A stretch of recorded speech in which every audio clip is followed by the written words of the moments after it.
آداب، میں ہوں وسعت اللہ خان، میرے ساتھ ہیں زرار کھوڑو اور شاہزیب جیلانی۔ یمنی وزارت ٹرانسپورٹ، یہ یمنی وزارت ٹرانسپورٹ کا مطلب ہے کہ انٹرنیشنلی ریکگنائز جو یمن کی حکومت ہے اس کی وزارت ٹرانسپورٹ والی حکومت کا کہنا ہے کہ باب المندب میں ایک کارگو جہاز پر مخالف حوثی ملیشیا کے حملے میں جہاز کے حملے کے 4 ارکان جاں بحق ہو گئے ہیں۔ ان میں ایک انڈونیشین اور 3 پاکستانی جہاز راں شامل ہیں۔ برطانوی بحری سیکیورٹی کمپنی وین گارڈ کے مطابق 4 ملاح زخمی بھی ہوئے ہیں۔ اطلاعات کے مطابق حوثیوں نے جہاز پہ 3 میزائل فائر کیے اور جب یمنی حکومت کی بحریہ نے جہاز کی مدد کی کوشش کی تو ایک اور میزائل داغا گیا۔ واضح رہے کہ لگ بھگ 1.5 ہفتے پہلے پاکستانی دفتر خارجہ نے انتباہ کیا تھا کہ خلیج یا باب المندب میں پاکستان کے بحری مفادات پہ حملہ ایک سنگین اقدام تصور کیا جائے گا، لیکن یہ جو حملہ ہے شاید اس دائرے میں نہیں آ رہا، اس لیے کہ یہ غیر ملکی کارگو جہاز تھا۔ جی، یہ جو جہاز ہے اس کا نام ہے تہامہ جی، اور یہ ٹینزینین فلیگڈ شپ ہے۔ اگین جیسے آپ کہہ رہے ہیں، اچھا لوگ کچھ سوال پوچھ رہے ہیں کہ کیا اس کا مطلب ہے کہ اب وہ سعودی ترکی مکہ اکارڈز ایکٹیویٹ ہوں گے؟ جواب ہے نہیں۔ کیا پاکستان اس کا ریاکشن دے گا؟ ریاکشن یقیناً دے گا، کیونکہ ہمارے 3 شہری اس حملے میں مارے گئے ہیں۔ لیکن اگر آپ وزارت خارجہ یا فارن آفس دفتر خارجہ کا بیان دیکھیں تو انہوں نے کیا کہا تھا؟ انہوں نے کہا تھا any attack on Pakistan's maritime interest. Pakistan's maritime interest، Pakistani مارے گئے ہیں لیکن یہ پاکستان کے میریٹائم انٹرسٹ پر حملہ اس لیے نہیں تصور کیا جائے گا میری اپنی ناقص رائے میں، کیونکہ کشتی پاکستانی فلیگ نہیں تھی اور نہ ہی شاید اس کی ڈیسٹینیشن پاکستانی تھی۔ انفارچونیٹلی 3 پاکستانی سیلرز اس پر موجود تھے، تو یہ اس دائرے میں نہیں آئے گا۔ لیکن ہاں، اگر آپ تھوڑا سا بگ پکچر دیکھیں تو حوثیوں کی ایک بہت ہی ہارڈ بارگیننگ چل رہی ہے باب المندب میں، اور شاید اس کی ایک مقصد، کیونکہ ظاہر ہے کہ آپ جو بھی اسٹریٹجی ٹیکٹکس استعمال کرتے ہیں وہ کسی اسٹریٹجی اس کے پیچھے ہوتی ہے نا، کہ سعودی عرب پر پریشر پڑے کہ جو ایمبارگو ہے حوثیوں کا وہ شاید ریلیکس کریں، لیکن لگ نہیں رہا کہ چیزیں اس طرف جا رہی ہیں، بلکہ ابھی حال میں جس حکومت کی آپ بات کر رہے ہیں جو آفیشیل ریکگنائزڈ یمنی حکومت ہے، ان کا بھی ابھی ایک بیان آیا ہے کہ حوثیوں نے میزائل بمباری کی ہے ان کے کچھ مقامات پر۔ ہاں، وہ تو 2-3 دن سے چل رہا ہے، 2-3 دن سے معاملہ چل رہا ہے۔ اچھا، اس دوران پاکستانی وزیر داخلہ محسن نقوی صاحب ایران امریکہ تعطل توڑنے کی کوششوں کی کڑی کے طور پہ تہران پہنچے ہیں اور وزیر خارجہ عباس عراقچی سے ملاقات بھی کی ہے، لیکن لگ ایسا رہا ہے کہ دونوں ملک یعنی ایران اور امریکہ ایک دوسرے سے فل اکتائے ہوئے ہیں، جنگ بھی نہیں چاہ رہے، امن بھی نہیں چاہ رہے، چنانچہ عجیب و غریب قسم کی جو شرائط ہیں سننے میں آ رہی ہیں۔ مثلاً ڈونلڈ ٹرمپ پچھلے 50 برس کے دوران ایرانی حملوں سے جتنا بھی جانی و مالی نقصان ہوا ہے اس کا ہرجانہ مانگ رہے ہیں کہ ہم تب مذاکرات شروع کریں گے۔ حتیٰ کہ اکتوبر 2000 میں یمن کی سمندری حدود میں امریکی بحریہ کے ایک جہاز USS کول پہ حملہ ہوا تھا، اس میں جو 17 امریکی مرے تھے ان کے ورثاء کو بھی ایران ہرجانہ دے، ٹرمپ کا یہ کہنا ہے۔ وہ الگ بات ہے کہ اس حملے کی ذمہ داری القاعدہ نے باقاعدہ طور پر یہ تو سپیڈ بوٹ ٹکرائی تھی جی القاعدہ نے، ہاں، لیکن وہ القاعدہ ہوگی، لیکن ایران جو ہے وہ اس کا ہرجانہ جو 2000 میں حملہ ہوا تھا۔ اچھا، ٹرمپ صاحب کا یہ بھی کہنا کہ اس سال جنوری میں جو ایران میں ہزاروں شہری مرے ہیں ان کا بھی ریاست ہرجانہ دے۔ یہ یہاں تک ٹھیک ہے، نہیں ایرانی شہریوں کو، اپنے شہریوں کو، لیکن جو آخری بات ہے وہ سن کے آپ اچھل پڑیں گے، آخری شرط نہ کرو یار۔ ٹرمپ صاحب یہ کہہ رہے ہیں کہ لبنان، شام، یمن اور غزہ میں جو نقصانات ہوئے ہیں اور اسرائیل پہ ایرانی حملوں کے جو نقصانات ہیں ان کی مکمل بھرپائی بھی ایرانیوں کی ذمہ داری ہے۔ اب یہ کانفیڈنس بلڈنگ کا جو اعلانات ہیں اس سے آپ اندازہ لگا سکتے ہیں کہ کتنا دونوں confidence ملکوں ہے کے اور کتنی درمیان building ہو رہی ہے۔ مذاکرات اور پھر مذاکرات میں کامیابی کا کتنا ہے، جبکہ ایران جب سے جنگ شروع ہوئی وہ بہت پہلے سے کہہ رہا ہے کہ آپ کو جتنا جانی مالی نقصان کرنا ہے ہمارا کر لیں، لیکن ہماری ایک بنیادی شرط ہے کہ ایک ایک اینٹ جو برباد ہوئی ہے اس کا ہم آپ سے ہرجانہ لیں گے۔ میرا خیال ہے یہ بڑا اچھا آئیڈیا ہے ہرجانہ لینا، لیکن ٹرمپ صاحب نے کیا نہیں اعلیٰ ہے۔ انفیکٹ میں تھوڑا سا آگے جانا چاہ رہا ہوں اس کے ساتھ، اسی خبر کے ساتھ، کہ کو یاد ہوگا کہ 1988 میں 87 میں 88 میں آئی تھنک 1988 شاید کی بات ہے، ایران ایئر فلائٹ 655 ہاں ایئر بس ایک جا رہی تھی جب یو ایس ایس ونسنس، ایک امریکن جو وارشپ ہے نیوی، اس نے surface to air missile fire کر کے تباہ کر دیا، 290 لوگ وہاں پر ہلاک ہوئے۔ مطلب جتنے مناب اسکول میں شہید ہوئے ہیں اتنے ہی اس میں ہوئے ہیں۔ میرا خیال ہے اس کی تو معاوضے کی کوئی بات نہیں وہ نہیں ابھی ہوئی ہے۔ یو ایس ایس لبرٹی پر حملہ کیا تھا اسرائیل نے، میرا خیال ہے کہ اس کا بھی ہرجانہ 40 سیلرز مرے تھے، 40 سیلر مرے تھے، یہ بھی اس کا ہرجانہ بھی ایران کو ہی دینا چاہیے۔ تنزانیہ میں یو ایس ایمبیسی پہ حملہ ہوا تھا، آپ کو یاد ہوگا 98 میں، بالکل، اس کا ہرجانہ بھی ایران کو دینا چاہیے۔ جے ایف کے کو قتل بھی کیا گیا تھا، اس کے پیچھے بھی شاید ایران ہی تھا۔ اینی وے شاذر یار یہ کیا ہو رہا ہے، اس قدر سیریس نان سیریس ایٹیٹیوڈ چل رہا ہے؟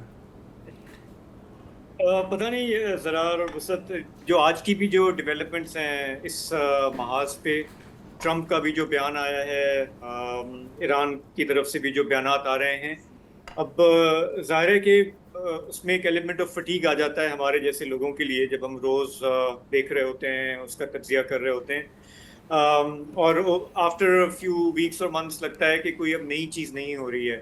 لیکن چونکہ معاملہ اتنا ہے گمبھیر ہے، اس کے اکنامک امپلیکیشنز ہیں، ریجنل اسٹیبلٹی کے لیے ہیں، کہ اس کو اگنور بھی نہیں کر سکتے۔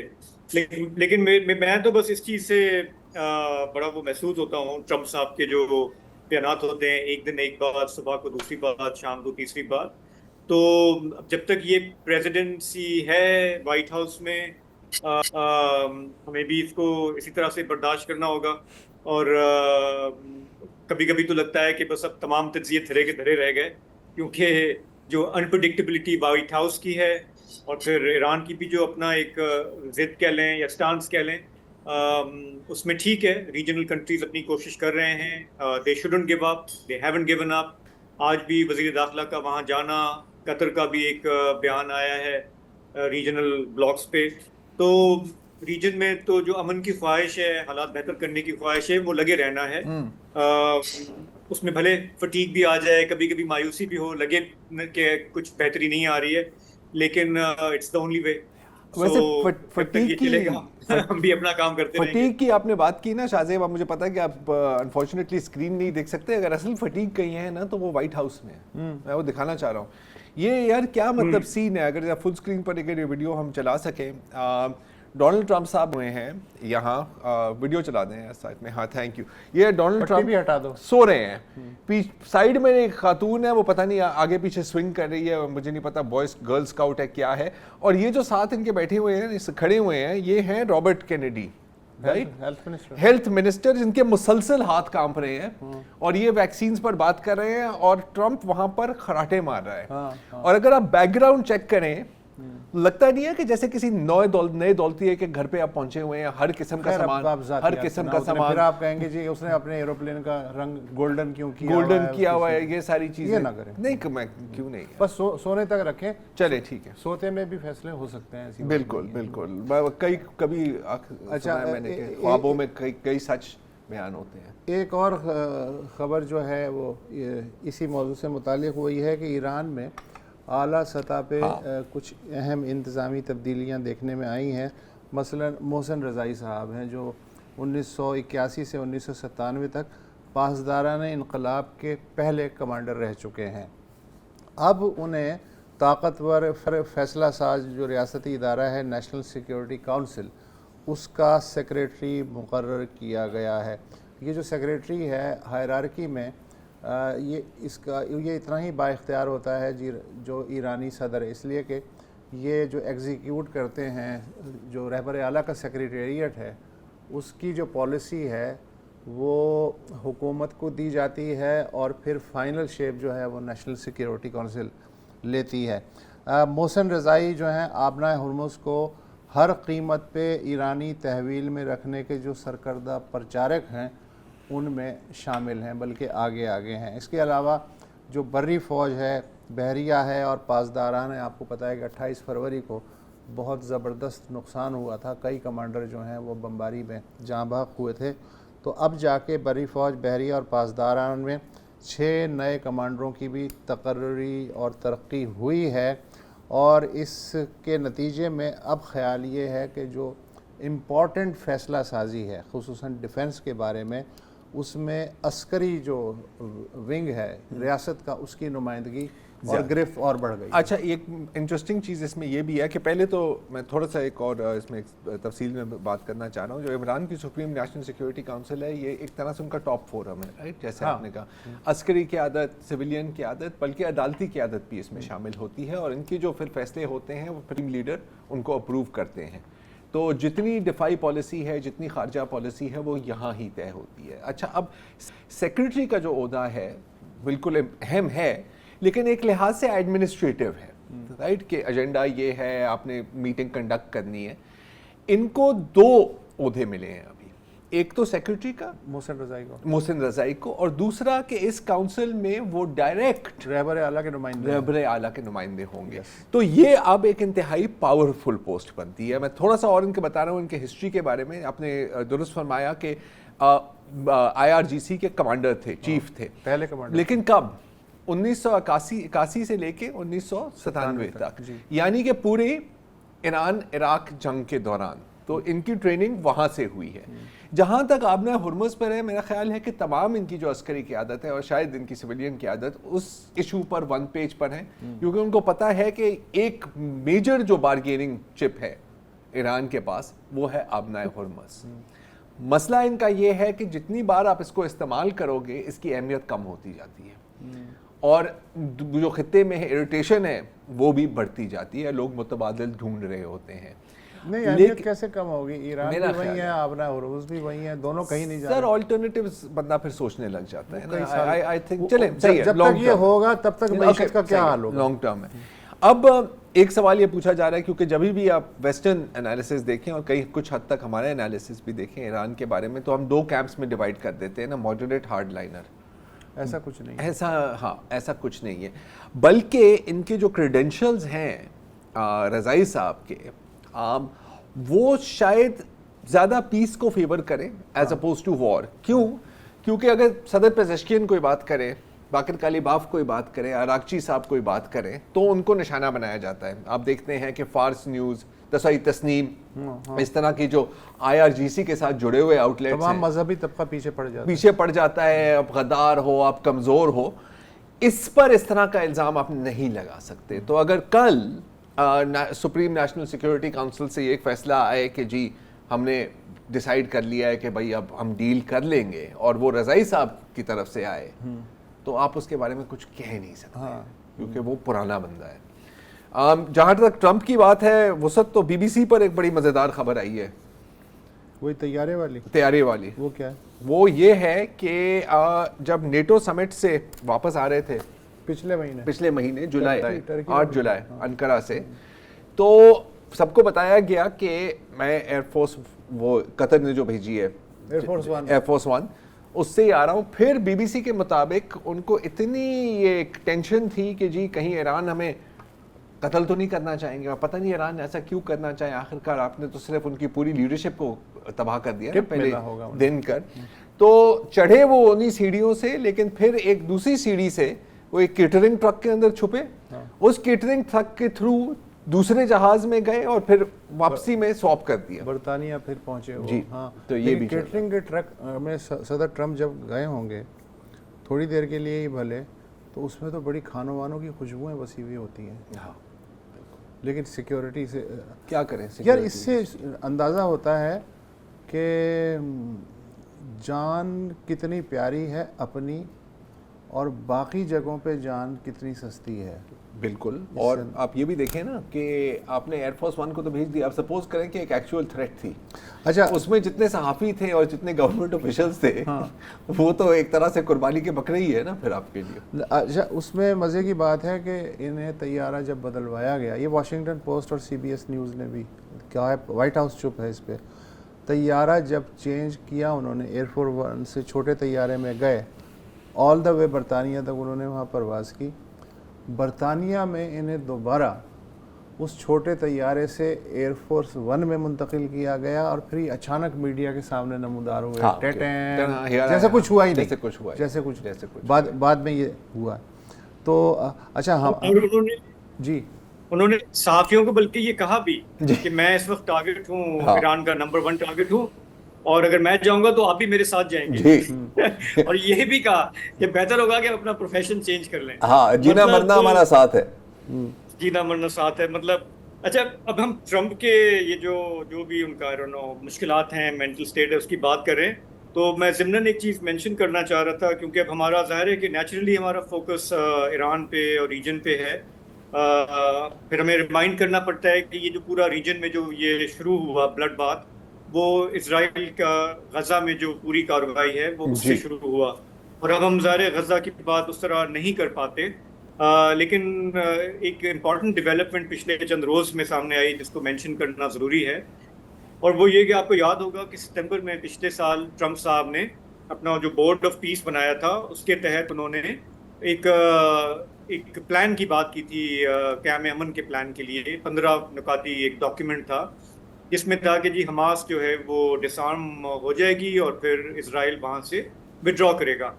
تو وہ چلتا آ رہا تھا معاملہ. اس سنڈے کو جب کیبنٹ میٹنگ کی نیتن یاہو نے اپنی, انہوں نے میڈیا کو باقاعدہ بلایا اور کیٹیگورکلی اپنا وہ ایڈریس کرتے ہوئے انہوں نے کہا اپنی کیبنٹ کو کہ ہم اس کو ٹوٹلی اور اٹلی اس کو ریجیکٹ کرتے ہیں, ٹرمپ کے اس پلان کو, یہ ہمیں بالکل قابل قبول نہیں ہے, کیونکہ اس میں حماس کے ہر چیز میں حماس کا جو ہے وہ بالکل ٹوٹل سرنڈر نہیں ہے آرمز کا. یہ جو 15 نکاتی ہیں, جہاں تک میں نے اس کو دیکھا تھا تو اس میں یہ تھا کہ حماس نے کہا تھا کہ ہم اپنے بڑے جو ویپنز ہیں وہ ہم کر دیں گے سرنڈر, لیکن ہمارے جو پرسنل جو ویپنز ہوتے ہیں چھوٹے موٹے, وہ ایک اتھارٹی ہوگی, اور وہ بھی ظاہر ہے کہ وہ امریکہ کی بنائی ہوئی ہوگی, جو لائسنسنگ وغیرہ دے گی پرسنل سیفٹی کے لیے. تو اسرائیل نے اس کو بھی ریجیکٹ کیا. اس نے کہا جی کوئی آپ کے پاس ایک گول سکتی, نیوکلیئر ویپن ہو, امریکہ کے ویپن ہو, جرمنی کے ہوں, مجھے پورا وہ ہونا چاہیے, آپ کے پاس ایک گولی بھی ہم الاؤ نہیں کر سکتے. تو اس پہ میں یہ دیکھ رہا تھا کہ ٹرمپ کو باقاعدہ ٹھینگا دکھایا ہے نیتن یاہو نے. ظاہر ادھر الیکشن آ رہا ہے, اور یہ ایکسپیکٹڈ بھی تھا کہ نیتن یاہو جو ہے وہ امریکہ کے حوالے سے, ٹرمپ کے حوالے سے اور سخت پوزیشن لے گا, لیکن ٹرمپ کی طرف سے یا امریکہ کی طرف سے ہم نے کوئی خاص ریئیکشن نہیں دیکھا ہے. تو تھوڑا سا کوشش کریں گے آنے والے دنوں میں اس سچویشن کو بھی تھوڑا سا مانیٹر کریں. میں اس میں ایک چیز ایڈ کروں گا شاہ زیب بریک سے پہلے, کہ وائٹ ہاؤس اور ٹرمپ سے ریئیکشن ہم نے نہیں دیکھا, ہم امریکن ووٹر سے ایک ریئیکشن دیکھ رہے ہیں. لیکن ابھی حال میں مشیگن میں جو ڈیموکریٹک پرائمریز ہوتی ہیں نا, یہ وہ الیکشن ہوتی ہے کہ اس میں یہ تعین کیا جاتا ہے کہ ڈیموکریٹک پارٹی کا کون سا نمائندہ ہوگا ریپبلکنز کے خلاف. تو اس میں ایک بڑی پرو اسرائیل پرو ایپیک خاتون تھی, ان کا نام اس وقت مجھے یاد نہیں ہے, اور پھر دوسری جانب ایک ایجپشین ڈسینٹ کے عبد السید وہ تھے. اور اس الیکشن میں, یہ پرائمری ہے, یہ الیکشن ہی نہیں ہے, یہ الیکشن سے پہلے کا الیکشن ہے, $30 ملین اے پیک نے خرچے ہیں. اتنا امریکن اسرائیل پبلک افیئرز کمیٹی, کبھی ایک الیکشن میں ایک پرائمری میں اتنے پیسے نہیں خرچے گئے. اس کے باوجود یا شاید اس کی وجہ سے وہ ہار گئی ہے اور السعید آ گئی ہیں. تو یہ جو ممدانی کراؤڈ ہے نا, یہ اب داخل ہوتا جا رہا ہے امریکن سیاست میں. اس کا یہ مطلب نہیں ہے کہ امریکن پالیسی راتوں رات بدلنے والی ہے, لیکن آپ 5-6 سال دے دیں, ایک دہائی دے دیں, اگر ٹرینڈ یہی چلتا رہا نا, ویری بیڈ نیوز فار اسرائیل. جی چلیں ایک وقفہ لیتے ہیں اور پھر کچھ پاکستان کی بات. پروگرام کے اس حصے میں بات کرتے ہیں ہمارے رقبے کے اعتبار سے سب سے بڑے صوبے, قدرتی نعمتوں سے مالا مال لیکن سب سے پسماندہ صوبہ بلوچستان. خبر یہ آئی ورلڈ بینک کے حوالے سے کہ وہاں پر سیلاب متاثرین کے لیے